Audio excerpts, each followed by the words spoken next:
ಪುಣ್ಯ ಸ್ಮರಣೆ ಅಂಗವಾಗಿ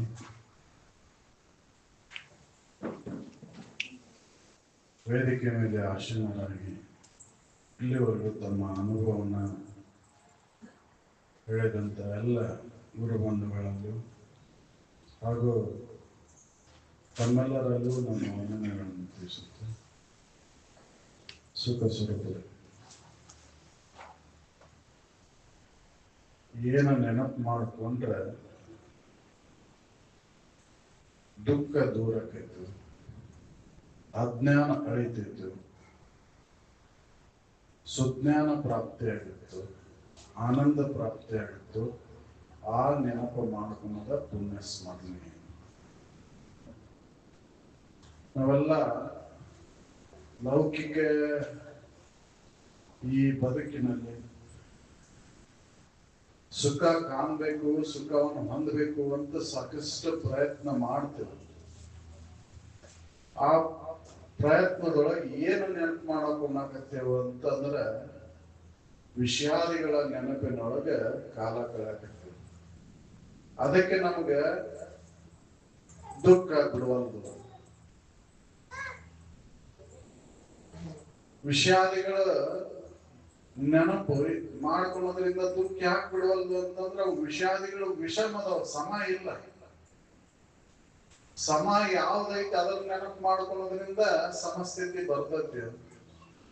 ಸಮ ಹಾಗಾದ್ರೆ ಯಾವ್ದೈತಿ? ಅದು ನಿನ್ನ ಸ್ವರೂಪನ ಐತಿ. ಆತ್ಮವಸ್ತು ಸಮ ಐತಿ, ಸತ್ಯವಸ್ತು ಸಮ ಐತಿ. ಆ ಸಮವಸ್ತುವಿನ ನೆನಪು ಮಾಡ್ಕೋಂತ ಹೋದ್ರೆ ಮಾತ್ರ ನಿನ್ನ ಸುಖಿ ಆಗ್ಲಿಕ್ಕೆ ಸಾಧ್ಯ ಇದೆ.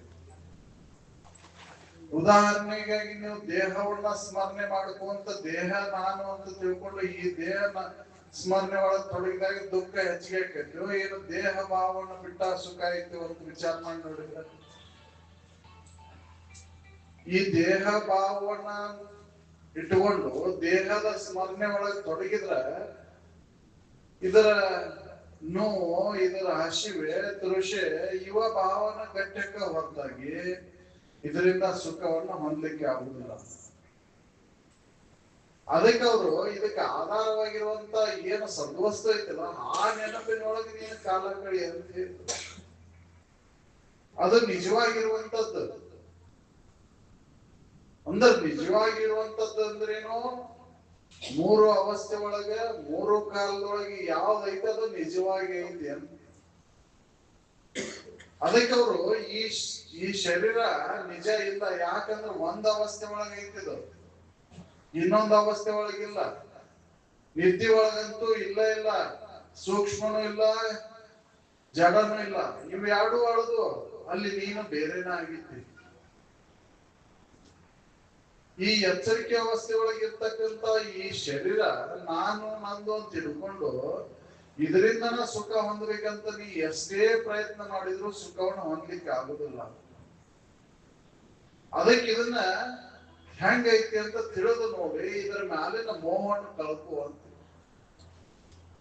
ಮೋಹವನ್ನು ಕಳ್ಕೊಂಡಾಗ ನೀನು ಸುಖಿ ಆಗ್ಲಿಕ್ಕೆ ಸಾಧ್ಯ ಐತೆ. ಅಲ್ಲಿವರೆಗೂ ಸುಖ ಇಲ್ಲ ನಿನಗೆ. ಅದಕ್ಕೆ ಆ ನಿಜ ವಸ್ತುವಿನ ಸ್ಮರಣೆಯನ್ನ ನೀ ಮಾಡುವುದು.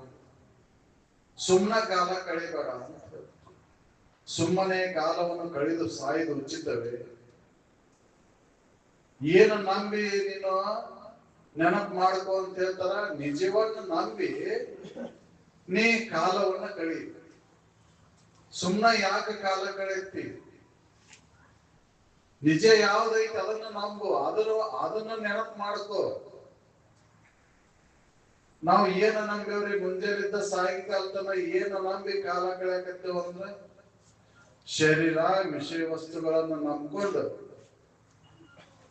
ಆ ವಿಷಯ ವಸ್ತುಗಳೇ ನಾನು ಸುಖ ಕೊಡ್ತಾವಂತ ಅದನ್ನ ಗಳಿಕೆ, ಅದನ್ನ ಬೆಳೆಸ್ಕೊಳ್ಳಕ್ಕೆ, ಅದನ್ನ ಕಾಪಾಡ್ಕೊಳ್ಳಕ್ಕೆ ಪ್ರಯತ್ನ.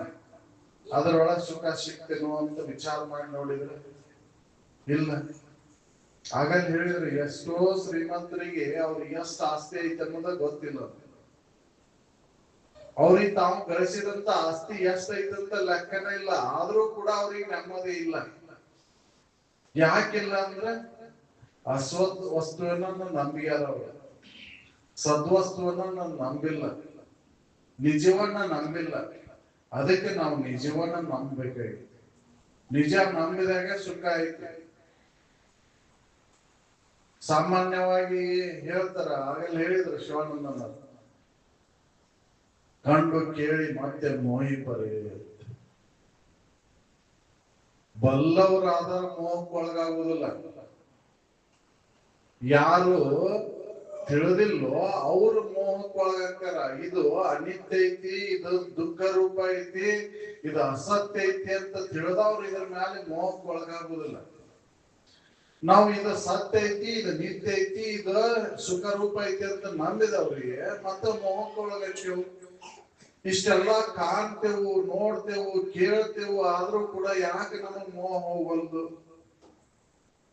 ವಿಚಾರ ಮಾಡಿ ನೋಡಿದ್ರೆ ಪಡೆದವರು ಒಡನಾಡಿಗಳು, ಸುಖವನ್ನ ಕೊಡ್ತಕ್ಕಂತ ಮಡದಿಯರು, ಪುತ್ರರು ಎಲ್ಲರೂ ಇದ್ರು ಕೂಡ ಅವ್ರು ನಮ್ಮಿದ್ರ ಅಳದ್ ಹೋದ್ರು ಕೂಡ ಅವ್ರ ಗತಿ ನಮಗೂ ಒಂದು ದಿನ ಸಾವು ಬರ್ತೈತಿ, ಇದು ಶರೀರ ಹೋಗುದ ಅಂತ ತಿಳ್ಕೊಂಡು ಇದ್ರ ಮ್ಯಾಲಿನ ಮೋಹವನ್ನು ಬಿಟ್ಟೇವನು ಇಲ್ಲ.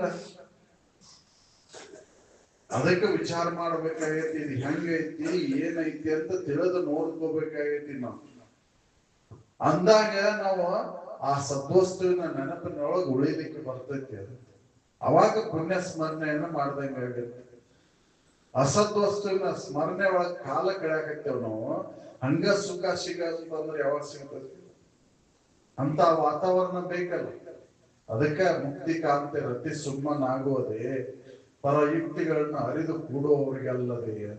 ಹಂಗ ಆಗೋದಿಲ್ಲದು. ಮುಕ್ತಿ ಆಗಂತಂದ್ರ ಸುಖ ಹಂಗ ಲಭಿಸ್ಲಿ ಅಂದ್ರೆ ಸಿಗುದಿಲ್ಲ. ಶ್ರುತಿ ಗುರು ಬಂಧು ಸಕರರ ಅನುಕೂಲ ಬೇಕಲ್ಲ. ಅದಕ್ಕೆ ಮಾಯಾಸತಿಯ ಮುನ್ನಿನ ಮೋಹ ಅಳೆಯದೆ. ಮಾಯೆ ಎಂಬ ಹೆಂಡತಿಯನ್ನ ಎಷ್ಟು 84 ಲಕ್ಷ ಜೀವರಾಶಿ ಒಳಗೂ ಮಾರ್ಕೊಂಡ ಬಂದ್ಬಿಟ್ಟೆವು. ಅದನ್ನ ಆ ಮಾಯಾಸತಿ ಅಳಿಬೇಕಲ್ಲ. ಆ ಮಾಯಾಸತಿ ಅಳಿಲ್ಲ ಹೊರತು ಸುಖ ಸಿಗುದಿಲ್ಲ. ಅದಕ್ಕೆ ಬೇಕಾದ ಮಾಯಾಸತಿಯನ್ನ ದೂರ ಮಾಡ್ಕೋಬೇಕಂದ್ರ ಶ್ರುತಿಗಳ ಮೇಲೆ ನಂಬಿಕೆಯನ್ನು ಇಡಬೇಕು, ಗುರುಗಳ ಸಾಮೀಪ್ಯ ಬೇಕು, ಬಂಧು ಸಕರರ ಅನುಕೂಲತೆ ದೊರಕಬೇಕಲ್ಲ. ಅಂತಾರ ನೋಡ್ರಿ. ಅಲ್ಲಿ ಹೋಗಿ ಏನ್ ಮಾಡ್ತೀವ? ಶಾಸ್ತ್ರ ಐತ್ರಿ, ಅಲ್ಲಿ ಹೋಗಿ ಬರ್ತೇನೆ. ಅಲ್ಲಿ ಹೋಗಿ ಏನ್ ಮಾಡ್ತೀವಿ? ಇಲ್ಲಿ ಬಾ, ಇಲ್ಲಿ ಪೂಜೆ ಮಾಡಕ್ ಹೋಗುನು, ಅಲ್ಲಿ ಹೋಗುನು, ಇಲ್ಲಿ ಹೋಗುನು. ಹೌದಲ್ಲ? ನಿನ್ನನ್ನ ನೀ ತಿಳ್ಕೊಂಡಂತ ಕಾರ್ಯದೊಳಗೆ ತೊಡಗಿದ ಕರ್ಮದೊಳಗೆ ನೀ ಎಷ್ಟೇ ಕಾಲವನ್ನು ಕಳೆದ್ರು ಕೂಡ ಅದು ಬಂಧನ ಕಾರಣ.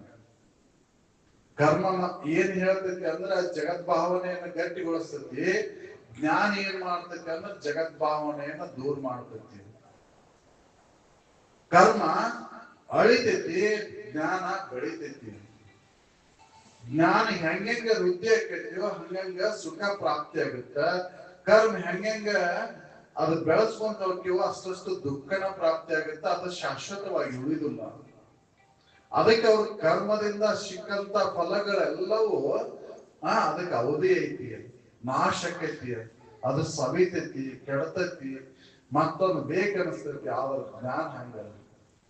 ಜ್ಞಾನದಿಂದ ಸಿಕ್ಕಂತ ಸುಖ ಸಾಕೆನಿಸದೆ, ಸವಿಯದೆ, ಬೇರೊಂದು ಬೇಕೆನಿಸದೆ, ಕಡೆಯೊಳು ಜೋಕೆಗುಂದದೆ, ಯಾವಾಗಲೂ ಆ ಆನಂದನ ಆನಂದ. ಅಂತ ಸುಖವನ್ನ ನಾವು ಹೊಂದಬೇಕಾಗೈತೆ. ಅದಕ್ಕಾಗಿ ಏನ್ ನೆನಪು ಮಾಡ್ಕೋಬೇಕಾಗೈತೆ ಅಂತ ಅಂದ್ರೆ ಅವರು ಹೇಳಿದಂತ ಅನುಭವಿಗಳು ಹೇಳಿದಂತ ವಿಚಾರಗಳನ್ನ ಸತತ ನೆನಪು ಮಾಡ್ಕೋಬೇಕಾಗೈತೆ. ಅವು ಶ್ರುತಿಗಳ ರೂಪದಲ್ಲಿ ಅದಾವ, ನಮಗೆ ನಿಗಮಗಳ ರೂಪದಲ್ಲಿ ಅದಾವು. ಅವನ್ನ ಓದ್ಬೇಕು, ಅವನ್ನ ಕೇಳಬೇಕು, ಅವನ್ನ ಅದರಂತೆ ನಡಿಬೇಕು. ಸಂಘಕ್ಕೆ ಬಂದು ಅದರಂತೆ ಆಚರಣೆ ತರಬೇಕಲ್ಲ ನಾವು.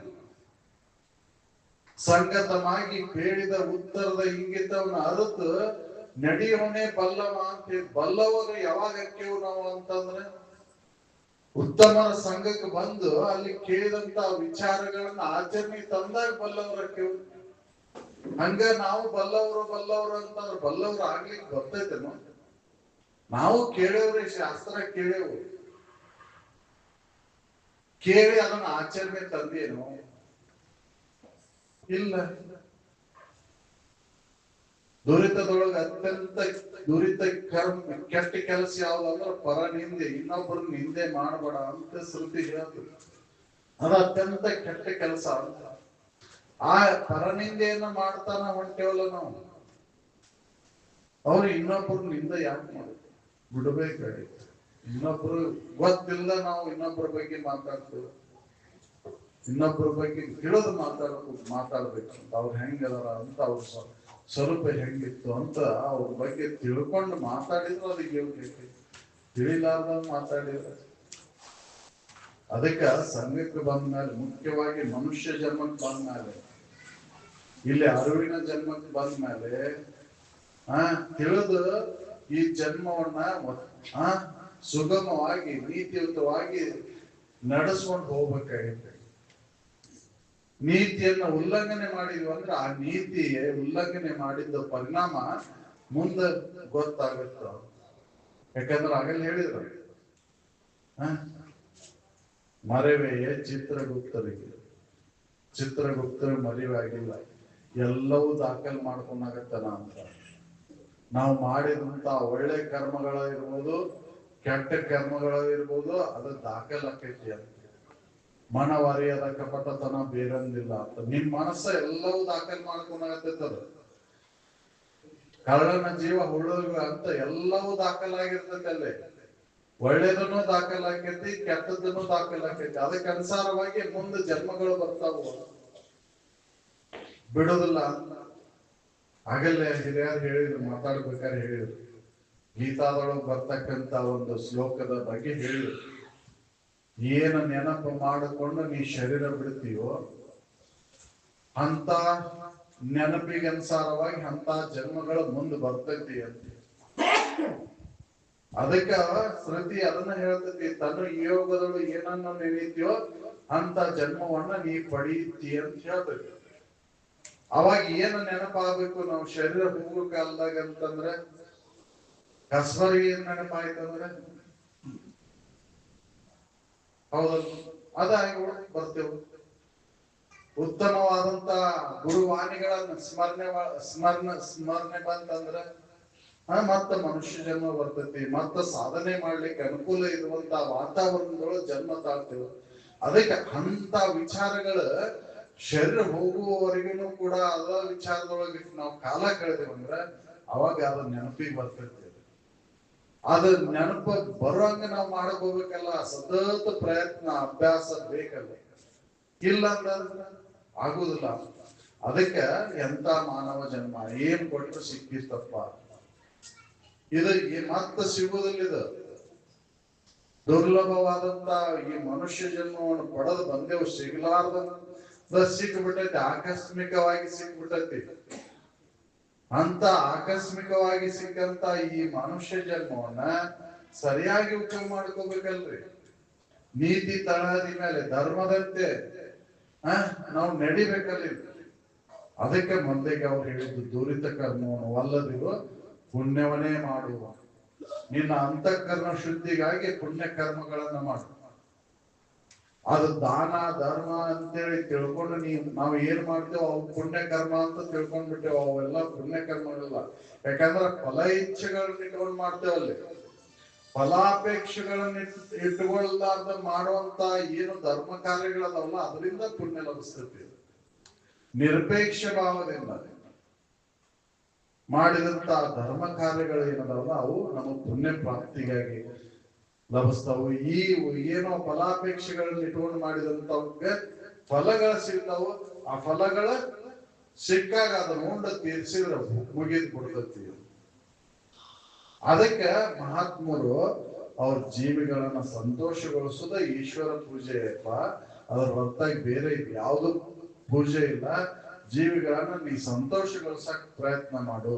ನಿನ್ನಲ್ಲಿ ಇರ್ತಕ್ಕಂತ ಕಾಯ ವಾಚ ಮನಸ ದೋಷಗಳನ್ನು ಕಳ್ಕೋಬೇಕಂದ್ರೆ ಜೀವಿಗಳ ಕೂಡ ಸರಿಯಾಗಿ ನಡ್ಕೋ. ಇಲ್ಲಿ ದುರಿತ ಕರ್ಮವನ್ನು ಬಿಡು, ಪುಣ್ಯವನ್ನೇ ಮಾಡು. ಹೊರ ನಡೆಬಿಡಿ, ಶಾಂತರೊಡನಾಡು, ನೀತಿ ವಿಧನಾಗು. ನಾವು ನೀತಿಯನ್ನ ಪರಿಪಾಲನೆ ಮಾಡಬೇಕಾಗಿದೆ. ಅದ ಧರ್ಮ ಅಂತ ಹೇಳಿದ್ರು. ಅದಕ್ಕೆ ಆ ನೀತಿ ಅಂತ ಹೇಳಿದ್ರು ಅಂತ ಧರ್ಮಾಚರಣೆ ಒಳಗೆ ನೀತಿಯುತವಾದಂತಹ ಜೀವನದೊಳಗೆ ನಾವು ಕಾಲ ಕಳಿಬೇಕು. ಸುಮ್ಮನೆ ಮಹಾತ್ಮರ ಪುಣ್ಯ ಸ್ಮರಣೆ ಅಂತ ತಿಳ್ಕೊಂಡು ಅವರ ದೇಹ ಭಾವವನ್ನ ಅವರ ದೇಹದ ಕುರಿತಾದಂತಹ ವಿಚಾರಗಳನ್ನು ಮಾಡೋದಲ್ಲ. ಪುಣ್ಯ ಸ್ಮರಣೆ ಅಂದ್ರೆ ನನ್ನ ಸ್ಮರಣೆ, ನಾನು ಏನು ತ್ರಿಕಾಲ ಬಾಧಿತ ವಸ್ತುನೇ ನೀನದಿ ಅಂತ ಅವ್ರು ಹೇಳಿಕೊಟ್ಟಾರಲ್ಲ, ಅದನ್ನ ನೆನಪು ಮಾಡ್ಕೋಬೇಕಾಯ್ತು. ನೀ ಸಚ್ಚಿದಾನಂದ ಸ್ವರೂಪನೇ ದೀಪ, ಸುಖ ಹೊರಗಿಲ್ಲ ನಿನ್ನೊಳಗೆ ಐತದೆ. ಆ ನಿನ್ನೊಳಗಿರುವಂತ ಸುಖವನ್ನ ನಿನ್ನ ಅನುಭವಕ್ಕೆ ಬರ್ಬೇಕಂದ್ರೆ ಅನುಭವದಿಂದ ನೋಡೋದು, ಇಂದ್ರಿಯಗಳಿಂದ ನೋಡ್ಬೇಡ. ನಾವು ಇಂದ್ರಿಯಗಳಿಂದ ನೋಡಾಕತ್ತೇವು, ಕಣ್ಣಿನ ರೂಪದೊಳಗೆ, ಕಿವಿಯ ಶಬ್ದದೊಳಗೆ, ನಾಲ್ಗೆಯ ರುಚಿ ಒಳಗೆ, ಚರ್ಮದ ಮೃದು ಕಠಿಣತ್ವದೊಳಗೆ ನಾವು ಆ ಸುಖವನ್ನು ನೋಡಾಕತ್ತೇವು. ಅದಕ್ಕೆ ಅದರೊಳಗಿಲ್ಲ ಸುಖ, ಅವೆಲ್ಲ ನಿನ್ನ ಭಾವನೆಗೆ ಅನುಸಾರವಾಗಿ ಅಲ್ಲಿ ಸುಖ ತೋರ್ತವು. ಸುಖ ನಿನ್ನೊಳಗೆ ಐತದ, ನಿನ್ನ ಭಾವಾಂತರದೊಳಗೆ ಭಾವನೆಗಳೆಲ್ಲ ಅಳದಾಗದ ಸುಖ ಐತಿ. ಅಂತ ಸುಖವನ್ನ ನೀನು ಹೊಂದಿಕ್ ಬರ್ತೈತಿ ಮನುಷ್ಯ. ನೀನು ಸುಮ್ಮನೆ ಕಾಲವನ್ನ ಕಳಿಬಾಡಿಲ್ಲ. ಯಾಕೆ ಎದಕ್ಕೂ ಹೋಗ್ಬಿಟ್ಟಾವ ಜನ್ಮಗಳು, ಒಂದಲ್ಲ ಎರಡಲ್ಲ ಅನೇಕ ಜನ್ಮಗಳ ಹೋಗ್ಯಾವ. ಧರೆಯನ್ನೆಲ್ಲವನ್ನು ಸನ್ನಿಸಿ ಧೂಳಿ ಮಾಡಲು ಪರಮಾಣುಗಳನ್ನಿದ್ದು ಅನಿತ ದೇಹಗಳನ್ನ ಒಂದೊಂದು ಜೀವ ಬಸರೊಳ ತೊಟ್ಟು ಮತ್ತೆ ನೀನತ್ತ ತಿರುಗದಂತೆ ರಚಿಸದೆ ಮಾನವ. 84 ಲಕ್ಷ ಜೀವರಾಶಿಗಳಲ್ಲಿ ಹುಟ್ಟುತ್ತಾ ಸಾಯುತ್ತನ ಬಂದೆವು. ಎದಕ್ಕೆ ಅಂತಂದ್ರೆ ವಿಷಯದೊಳಗೆ ಸುಖ ಬುದ್ಧಿಯನ್ನು ಇಟ್ಕೊಂಡಿದ್ದೆವು. ವಿಷಯಗಳೇ ಸುಖ ಕೊಡ್ತಾ ಬಂದಿದ್ದೆ. ಅದಕ್ಕೆ ವಿಷಯಗಳ ವಿಷರೂಪದವಂತ ತಿಳಿದು, ಇಲ್ಲಿ ಅದ ಅನಿತ್ಯದವಂತ ತಿಳಿದು, ಅದಕ್ಕೆ ಆಧಾರ ವಸ್ತು ನಾನದೇನೆ, ನಾನು ಏನದೇನೆ ಅದಕ್ಕೆ ಸಾಕ್ಷಿ ಅದೇನೆ ಅಂತ ತಿಳ್ಕೊಬೇಕೈತಿ. ತಿಳ್ಕೊಂಡಾಗ ಆ ಸುಖ ನನ್ನೊಳಗೆ ಐತೆ ಅನ್ನೋದು ಖಾತ್ರಿ ಆಗುತ್ತ. ಅಂತ ಒಂದು ವಿಚಾರದೊಳಗೆ ತೊಡಗಿ ನಮ್ಮ ಅಂತಃಕರಣ ದೋಷಗಳನ್ನು ದೂರ ಮಾಡಿಕೊಂಡು ಅಲ್ಲಿ ನನ್ನ ನಿಜವನ್ನು ಕಂಡು ನಾವು ಆ ಆನಂದವನ್ನ ಸವಿಯೋಣ ಅಂತ ಹೇಳುತ್ತಾ ನಾನು ಒಂದೆರಡು ಮಾತನ್ನು ಮುಗಿಸ್ತೇನೆ.